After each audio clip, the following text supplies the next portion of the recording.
This is Andy Gutierrez from StarWars.com, and you are listening to Coffee with Kenobi with Dan Z. This is the podcast you're looking for. How does it feel?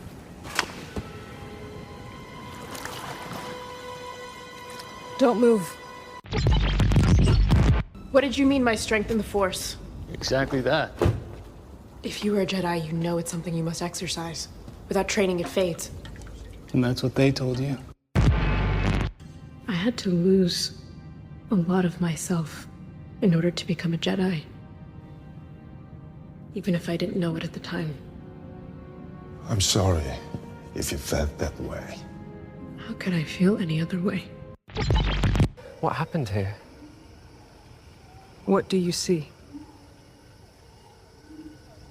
An explosion, then a battle. One versus many. His power extraordinary, his skills erratic.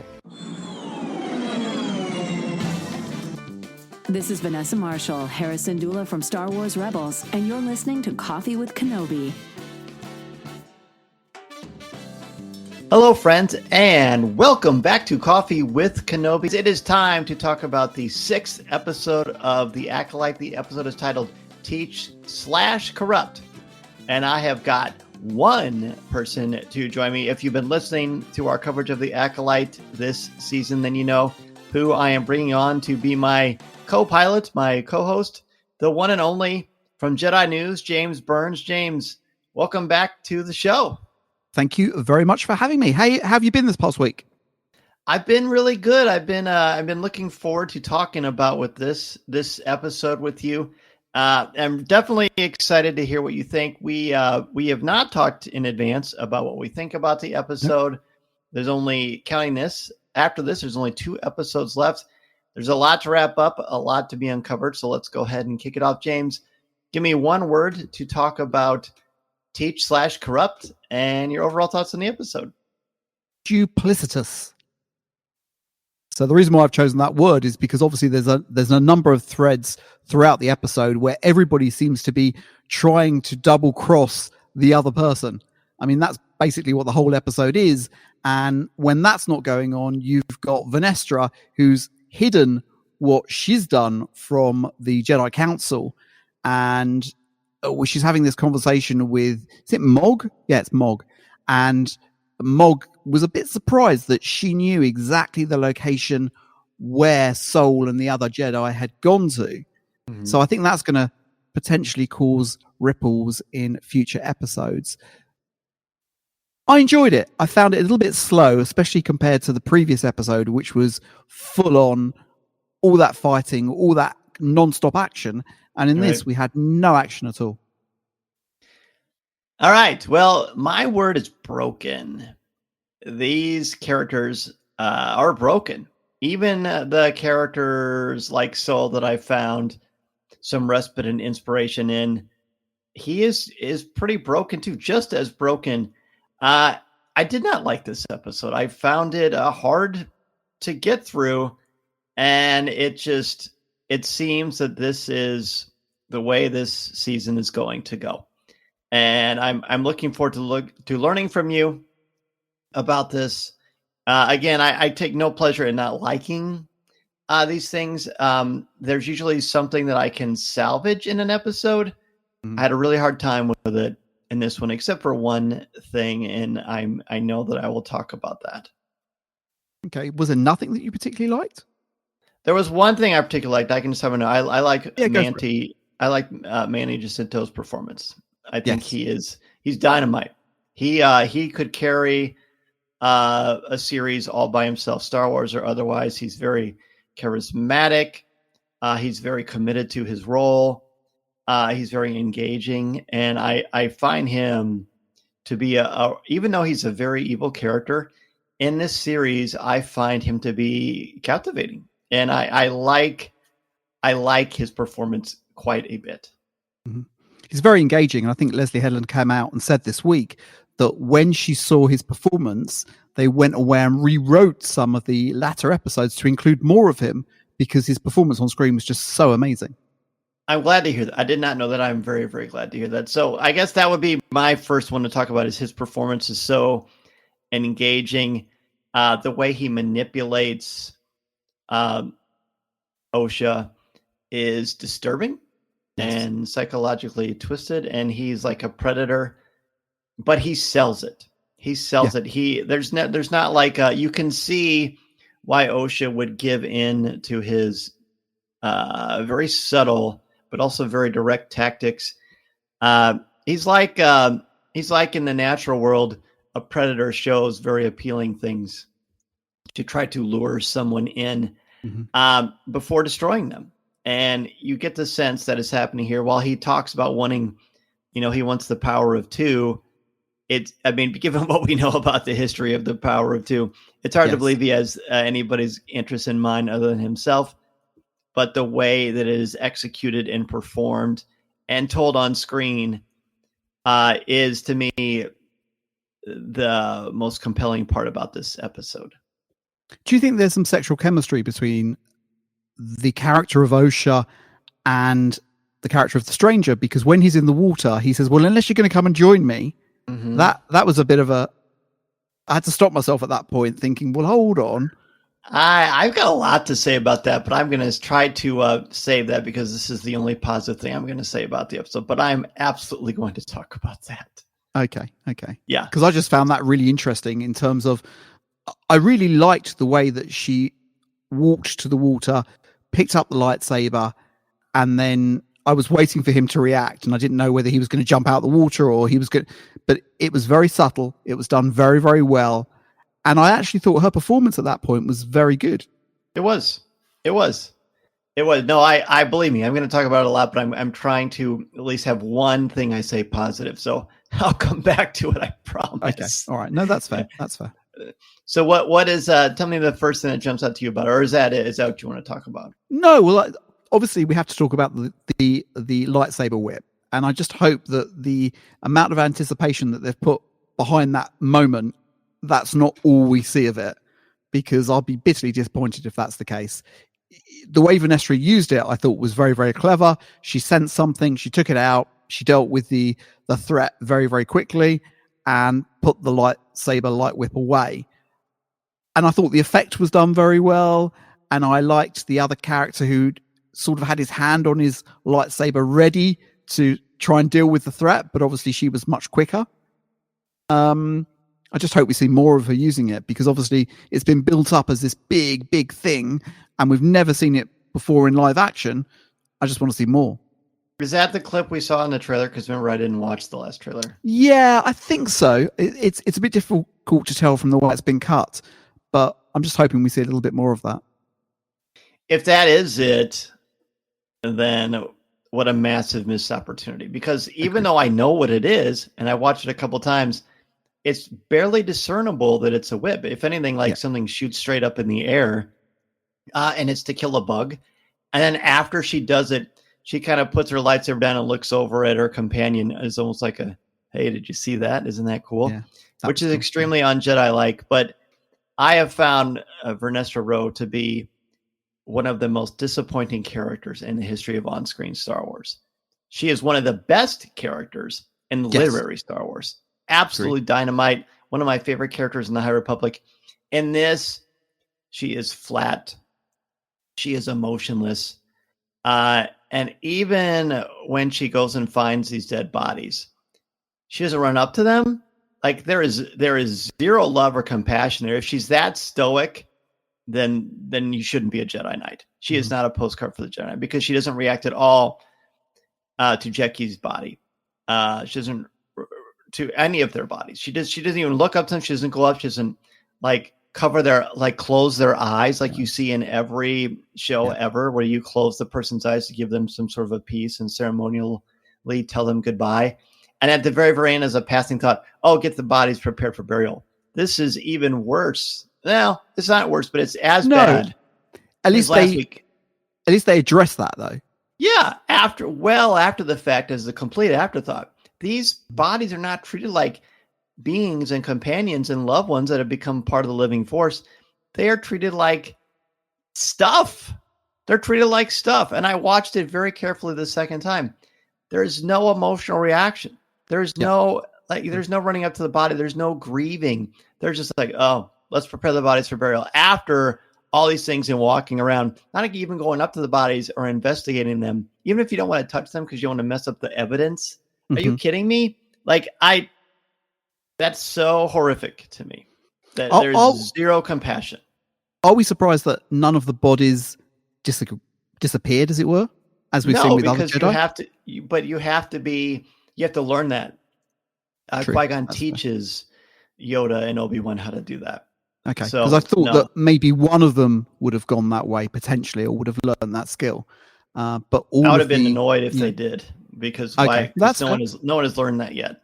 Okay, that's fine. Is what we know so far. But so, am I overreacting to this dead body thing? Did it not bother you that they didn't?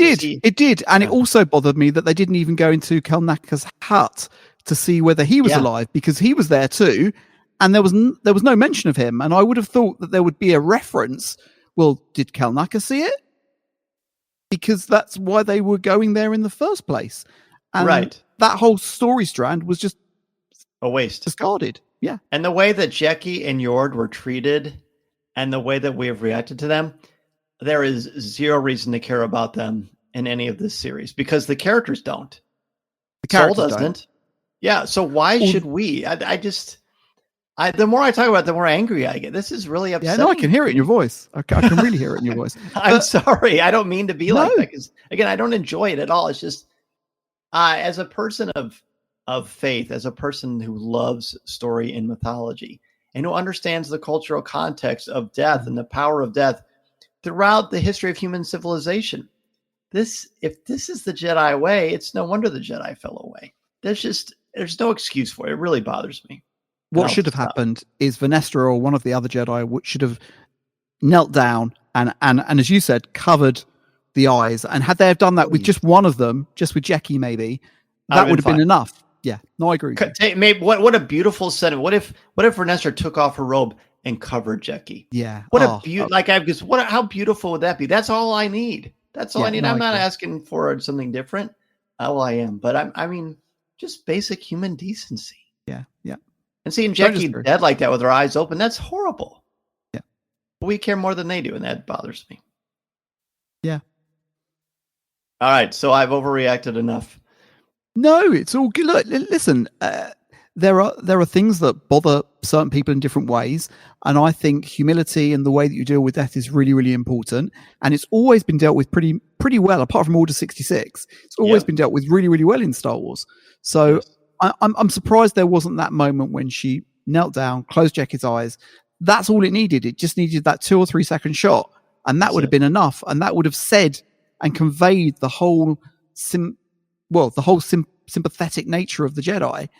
Right. But yeah, I agree. It was rather lackluster. And Order 66 was portrayed poorly because it's supposed to. Because it's mass murder and execution that causes the Emperor to be in power, and it's referred to for the past 25 years.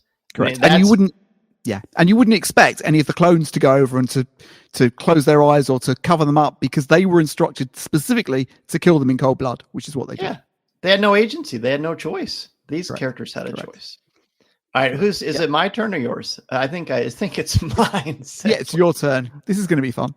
Yeah, I'm glad one of us thinks so. Now, again, I do appreciate that people have said that they have appreciated that, even though it's not something that is working for me, they have been very encouraging about how I am trying to discuss it. Because I'm purely coming at this from a story perspective. From a story perspective. My next one, you mentioned earlier, this whole, is there sexual tension? There is. And it's a problem as well. Like, if Osha is attracted to this man that she saw snap the neck of her childhood friend in front of her, that killed her new friend Jeki, who she had a bond with, who corrupted her sister to become a murderer, a cold-blooded murderer in her own right. Yep. If she is attracted to this person, then there is no reason for me to care about this person. As far as empathizing with her, how can you empathize with someone who is so broken, which was my word, that they would be attracted to a person who is He's a beautiful man. He's ripped. He's charming. He's persuasive. He's great. I don't blame her if it was purely just a physical thing. But all the things he has done and all the corrupting things that he has done and the murder he has performed, and plus he's got her prisoner. Hey, if you want to escape, you're the one holding the weapon. True. If you want to escape, swim against the tide. So she's captured. So this is like, what's that psychological phenomenon where the person kidnapped falls in love with their captors? Stockholm syndrome. Yeah, absolutely. So is that's it exactly that? this? Maybe. Yeah, that's what it is. And again, Star Wars is supposed to be about hope. There's supposed to be something good. If they want to tell that kind of a dark story, they certainly are allowed to, and they certainly should. And I don't have to like everything. But it bothers me, again, as I've said this entire season. Give me a reason to root for Osha where she is consistently a character. You can be dynamic and change and grow, but still have some sort of a core. But her core completely disappeared because this man is obviously seducing her in more ways than one. But I think no, I didn't. It's a problem. Is it done well? It's done beautifully. He's doing it on purpose, is though. Great. Of course he is. Yeah. But she's fallen for it. I think Yes. if you're strong and who you are, which we were led to believe that she was, you're not falling for it. So are the performances great? Is it written well? Is it executed well? Very much. Very well. I'm just saying for me, it makes it so much harder for me to root for Osha in this context. Look, but I think he's doing exactly what he wants to do. His single vision is the power of two, and he'll do anything that he can to achieve that. He knows that Osha has the ability to potentially be a Jedi and has those skills, and he knows that he can turn those skills into evil effectively. Yep. So he's using every single trick in his book. When he's coming, or I think he's actually in the water, and he says to her, "I'm not reading your mind." Well, of course he's reading her mind. Of course he's planting all of these things into her mind to make her become more susceptible to his power, and to bring her on board so that he can potentially unlock the power of two. That's what he wants.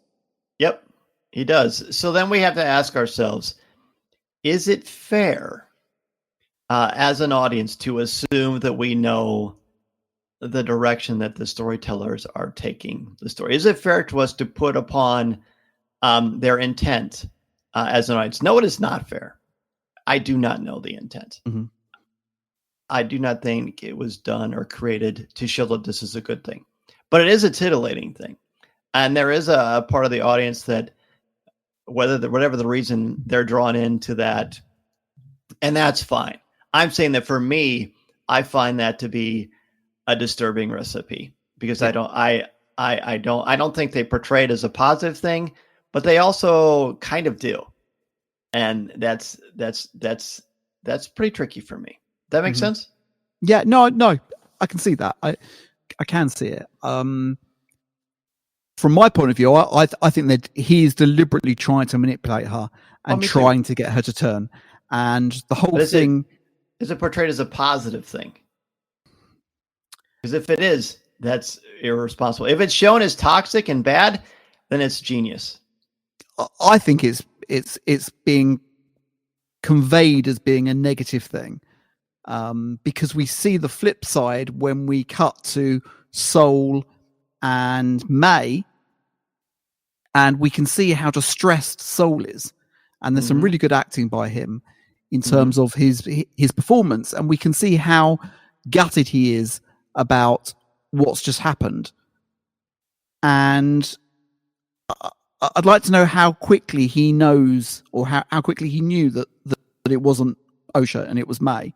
I think he caught on pretty early, and I can't pinpoint when he did. I really don't know. No. Can you? It's hard to tell. Yeah, I personally, I think it was before the pip droid stuff, which I thought was done really, really well. And I actually liked the way that they used Basil a little bit, although I thought at one point Basil was going to use Pip to go to Soul to say, "Hey, do you realize what's going on here?" But that never sort of really came about. I wish it would have. Yeah, because why else was Basil there? Yeah, Basil's just a plot device. Correct. Yeah. didn't achieve anything having Basil there, apart from, you know, that little skirmish with May where he squirts oil in her eye and stuff. Yeah. It didn't do an awful lot. But maybe that was the whole point. Maybe that was to throw us off the scent. What did you think of her resetting Pip to factory settings? That was very quick. She's got a lot of knowledge of how to do that sort of thing, which I thought was impressive. Now, I would get it that OSHA knows how to do that because OSHA works with Pip droids all the time. But I don't think May working and training with Himar or whoever she was training with would have necessarily learnt those skills, but maybe I'm wrong. This is going to sound crazy. I found that when she did the factory setting, is it Pip, P-I-P? Yes. When she did the factory reset on that Pip droid, which the last episode before OSHA randomly says, I love you to an animated Palm Pilot. Yes. I found her resetting those factory settings to be more disturbing of a death than anything that happened in episode 5.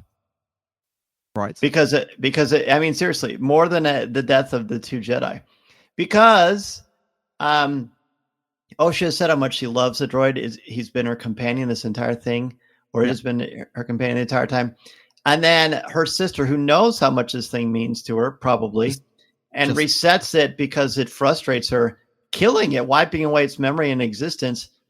I found it to be awful and icky, and I feel like I need to take a shower after I watch it. Now, it's probably it's silly because it's a droid, but we've been given more emotional attachment to this droid than any of the other characters in this. Yep. So I was it showed me again how horrible May is. What a contemptuous person she is, and I still maintain she shows a lot of sociopathic tendencies. Yes, which makes sense because she was trained by the stranger who has all of those tendencies too, and yeah, absolutely. And we see those same traits in Maul, in Vader, in all of those other characters. Right. So it was haunting. It was haunting because again, if we're supposed to somewhat empathize or sympathize with May and feel bad for her because of her upbringing and she's been fallen on bad mentors and it's corrupted her. She said that from the beginning, and then she's just wiping out this thing that means so much to her sister, which is sort of like an entity. That haunted me, and I don't know, it's just crazy. It haunted me more than the last episode, which is a problem. Do you think we're going to find out this season exactly what happened with those 2 girls? Well, it better. Every episode they keep saying, "Hey, well, let's talk about Soul now." Okay. Tell me about what you thought of Soul in this episode. Well, I liked his performance when he initially got on the ship. I thought he came over very well, and I liked the way he went to hug OSHA. I thought that came across really well, although that didn't seem, to me, that's maybe the point he realized, because there was nothing being given back at that point. She's just standing there. He's hugging her, and I didn't feel any love coming the other way. It was awkward. And which I think there wouldn't be. Correct. May. Correct. And I think he would have felt that, I hope. And at that point, he knew that something was up. He was really grappling with what had just happened and also grappling with what had happened 16 years ago. That's still playing on his mind very, very much. And it really sounds like there's something big and major that he needs to get off of his plate effectively, because he keeps going on about that. And at the end of the episode, we say, right, I'm going to tell you and you're going to listen. So it's going to be a big revelation. And we know it is because it's been built up to this huge, huge thing. I liked his performance for the most. There was one point where he's standing in front of that screen and it seemed to go on for about 20 minutes. And I just was like, cut it. It's enough. Cut. And it just kept going on and on and on and on and on. And I thought, okay, are they filling for time? Is he counting in his head? It was too long. It was far, far too long. Mm-hmm. Yes. What did you think about how he had May trapped at the end? That whole scene. They're in a spaceship. I don't know where he thought May was going to go. At that point, I it's the word that I use, duplicity, because at that point he's turned on her and now he's trying to control her. He's being exactly what the stranger is being with Osha, and now he's doing the same thing. He's as bad as he is. And I appreciate that she's got some quite decent Jedi skill that she's learnt, but so has he, and they could probably contain each other. So I don't know whether it was necessarily to restrain her, and I felt a little bit uneasy about the restraints. It was so Soul has been my favorite character this entire thing. Yep. I have empathized with him. He seems the most dynamic. He clearly has pain. I thought the performance was terrific. Mm-hmm.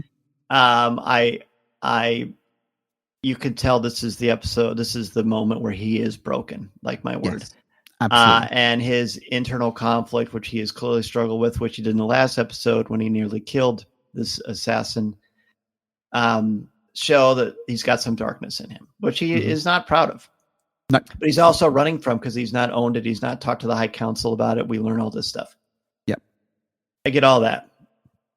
At the end, he had to restrain her because she's dangerous and deadly, and she's killed his companions. She's a Sith acolyte, perhaps. I still don't know that we can fully say the stranger is a Sith, because anybody can say they're a Sith. Doesn't mean that you actually are. Kylo Ren wasn't a Sith. No. But here is the thing. This woman, May, who is dangerous and is not someone that I find redeemable yet, and I will think it will take a story miracle for that to happen. He restrains her, which you have to do because she would kill him. Yep. But the way she is laying down and he is hovering over her when she's completely defenseless, over the top of her and then like towards her knees, that was so creepy and so disturbing and haunting. He suddenly became no better than the stranger. Yep. And he was very threatening, and you're going to listen. Like, he could have put her in like a restraining cell, with like the light projection that's sort of like the jail cell itself, and they could have talked to her. But forcing her to listen, forcing her to do that, and hovering over her like a predator, I found that to be so disturbing and haunting and messed up that I would think that could be psychologically damaging to people. And it really bothered me. And it bothered me that I'm like, oh, geez, now Soul is it's hard to root for too. So that was really distressing. I found that really disturbing. And I think it was deliberately, though, because of the fact that he's got this huge burden that he's been carrying around for 16 years, and the other Jedi that share that secret are now dead. He's the only one that knows exactly what happened. Oh, I think it's a choice. And I think it was supposed to make us feel icky and creepy. Yeah. But again, who am I supposed to root for in this series? Yeah. Well, at that point, it's only broken root people. For May. Yeah, no, I agree. Yeah, and why would you root for May when she's done all the things that she's done? Yeah. It's like you have to pick the lesser of the two evils. That haunts me. There's no one really to root for at the end of the episode, because we can see where Osha's going, and we can see where May and Soul are going. We know what the stranger wants to achieve. And then on the other hand, you've got Venestra, who's landed on this planet, is trying to work out what her next move is. It's been suggested that Soul is the one that potentially killed all of these Jedi, or that Venestra tortured the stranger with her whip. Yeah, but we don't. Venestra doesn't really say, "Oh no, it can't be Soul. It's definitely not. Don't be ridiculous. It can't be Soul." She just lets quite an accusation. She says that again. That's so such a weird, awkward thing. But maybe there's more to that. Maybe. Yeah, maybe. Listen, I'm guessing Venestra knows what happened 16 years ago. Oh, of course, because she seems to be, she's hiding something too. Yeah. But so this is nothing like the Venestra from the books. No, agreed. And that's worrying, actually, because the Venestra from the books was really good, really, really positive. One of the standards. Yeah. And I'm hoping that she redeems herself before the end of the series. It's gonna take a lot. The only other thing I want to talk about with this is the end with the helmet and Osha putting on the helmet. Talk to me about that. So I liked the way that they finally explained what the metal was and what it could achieve, because, that needed in my opinion, a line last week so that people understood what was going on. And it could have just been between those two unnamed Jedis turning to each other and saying, cortosis. That's all it needed. Just one word. But there was nothing. And I liked that we found out that the reason why the stranger is hiding here is because it's a resource for this metal. And I think Leslie. Oh, is that what it is? When she looks up at the she looks up and she can see the metal all there. And it Leslie also was like the scar on his back. Yes. And Leslie Headland's come out and said that it's not Ahch-To, which a lot of people assumed it was. Looks like it. Mm-hmm. But it's deliberately an unknown planet because of this is where the metal is very, very rare. It's only found in very, very few places. This is one of them. They don't want to name the planet for the moment, which I get. And maybe it's going to, feed into other stuff that's coming down the pipe later. Mm-hmm. So I quite like that. That sort of worked for me. He was egging her on to pick up that helmet right from the get-go. Uh-huh. And he walks away and she obviously goes and takes the apple. It's but it's classic. It's Adam and Eve. It's Snow White. It's all of those things that we know from the Bible to the first animated classic. So So we're seeing that. We're seeing that temptation, that forbidden fruit. She takes it. She puts it on. We don't know what she's feeling. We hear her breathing, and then it cuts to black. It was cool. A cool ending. It was a very cool ending. And like episode 4, before we saw the stranger, it left me wanting more again. Which I've only felt really at the end of episode 4 and at the end of episode 6. I haven't really felt, right, tell me more now, if that makes sense. It does. It's going to be interesting to see or to understand what she's feeling behind that helmet. If this helmet and the cortosis causes sensory deprivation, meaning all you have is you and the Force, and also, by the way, what you bring with you. So it's like, well, then it doesn't do anything if you've got all these things.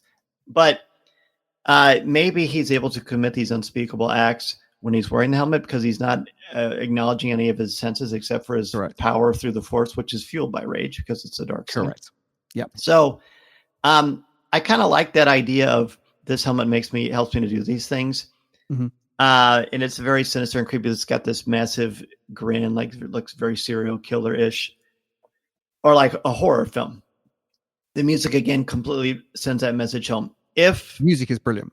It is brilliant. Absolutely. So if at the end of this, the fact that she's tempted to put it on also bothered me because I never got the sense she was that broken and confused. She seemed pretty put together.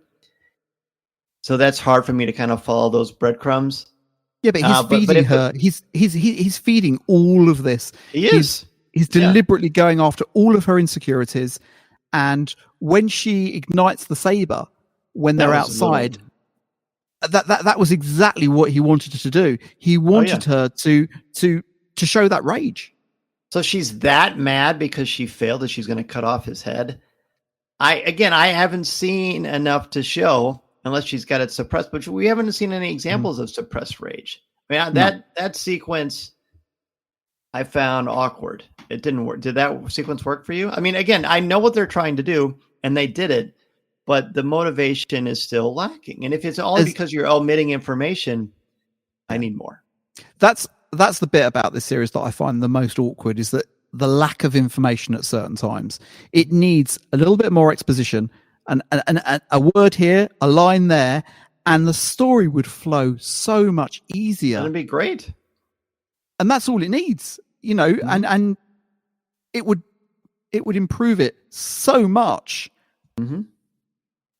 I find that frustrating because if you or I had read that script in advance, we probably would have said, right, you need to say this word here or that word there, or say this line, and the whole thing would have just flowed. Yep. You've got to connect it. I think if her putting that on could be kind of neat, and the fact that she sees nothing except for a little slit. I kept expecting him to jump out and attack her. It felt like something from a Halloween film, and a little haunting. And the idea that this good person has been completely corrupted by this man who has seduced her mentally. and with his charm and his lack of clothing. Again, Yeah, well, I was going to say, and interesting odd physically. choices. Yeah. And physically, you have to say that because of what he knew exactly what he was doing by taking his clothes off. So in the performance, in the execution, in the direction, all effective. Yes. I found it as a viewer uncomfortable. I don't have to be comfortable. I could choose not to watch it. I'm going to watch it because I want to see what's going to happen, and it's Star Wars. And I think that was deliberate. I think this episode was deliberately to tear you down so it can build you up. Correct. Oh, I agree. It was done to make us feel uncomfortable, and I think that will get some redemption in hopefully in the next couple of episodes. Bearing in mind that we're almost at the end of the story. Because I keep thinking, well, maybe it will get better, but it's not. It's getting harder for me. Again, I am not comfortable with that. Not from a morality perspective, but just because it's not because of morality, but because I need to see, like you just mentioned so well, I need to see reasons and rationale to explain it. Because I do like the metaphor of the two of them walking on that rocky beach. There's all this green next to them, but they're walking on rocks. They're walking on you can't build your house on rocks. That's what they're trying to do. And it's going to be broken. There's not going to be a solid foundation for it. That's a powerful metaphor. There's life all around them, the water, the green, those beautiful little platypus looking things. Yes. Creatures. They're purely there to remind us that there is good in the world because we don't see it in this episode by any of the characters. Vernestra, Sol, Osha, May, the stranger, none of them. So there's some effective metaphors there, but it's tricky for me. So I don't really have much else to add about the episode. I'm getting ready to give it a letter grade, but what about you? Yeah, look, I liked some of the light-hearted moments. I liked those new creatures. I think they were cute and fun. And when I watched it a second time, that actually brought a smile to my face because it's a really, really dark episode. Yes. And I'm thrilled that you made the decision not to share this with your son, because I think this is one of the darkest episodes of Star Wars I've seen it probably ever. So from that point of view, that's a positive. In terms of a grade, it's difficult. It's really difficult. There are parts that I liked. It was a hard episode to watch because of the content, but I think that was deliberate. I'd probably give it a C+. Okay. That's fair. So everything I mentioned, Sol at the end hovering over her, restraining her, not showing, he's completely gone dark to a place that means you're broken. You're broken. If you're as good as we've been led to believe, Star Wars is about hope. Star Wars is about believing in things you can't see. Star Wars is about found family. This is a broken family. There is no hope in this episode. There's no hope in this series. There's no source for optimism. The Force is not a guiding light, but an obstacle to be overcome or to oppress because people are using their perception of the Force, as the stranger keeps telling us, to manipulate people. So it's like nihilistic. There's nothing. There's no order. There's only chaos. There's no direct plan or purpose or hope. There's no unity. There's only people lying to each other. Yeah, I'm giving this a D-. Okay. As I've never given anything Star Wars that low of a grade. Again, I don't enjoy feeling that way. I'm going to be critical. I'm going to be intellectually honest with how I feel. And if other people like it and for them it's an A and the best Star Wars they've seen, I couldn't be happier for you. I wish I felt that way. I want to, but I don't. And that's okay. Life will move on. It's not going to affect my love of this saga. Coffee with Kenobi is always going to cover Star Wars and love it. But this episode, especially the way it ends with Sol hovering over her, I don't want that image in my brain. It did what it was supposed to do, but it's not for me. Yeah, look, there's been a cloud hanging over the series, which is the events from 16 years ago that we still don't know what happened. And that might explain Sol's motivation and the anguish that we see between May and Osha and some of the other things that we've seen during the 6 episodes we've seen so far. It's very, very different to other Star Wars shows that have come before on Disney Plus, where pretty much all of them have some form of hope. There's always something that they're striving for, whether it be a part to fix a hyperdrive, or whether it be, rescuing somebody because that's a positive thing to do and taking them out of a dangerous situation. We haven't really got a lot of that here. So there's something more going on. And I read some stuff this week about potentially, is this setting up the Rule of Two? Is this setting up Plagueis and other things that we've only read about or heard about as a line in The Phantom Menace, for example? This has to be taking us somewhere. There has to be a point to the show in that it's got to take us on a journey. So it's definitely taking us on a journey. The journey is definitely not leading us to hope at the moment. We don't know where it's leading us to. Trauma. Jackie, Remember Jackie's line that we debated, or not debated, but we were like, wait, I don't get this line. You're defined by what you survive. So Star Wars in the Acolyte is not about hope. It's about trauma. And that is not why I buy into Star Wars. Listening to Coffee with Kenobi, you are, with Dan Z, the podcast you're looking for. This is...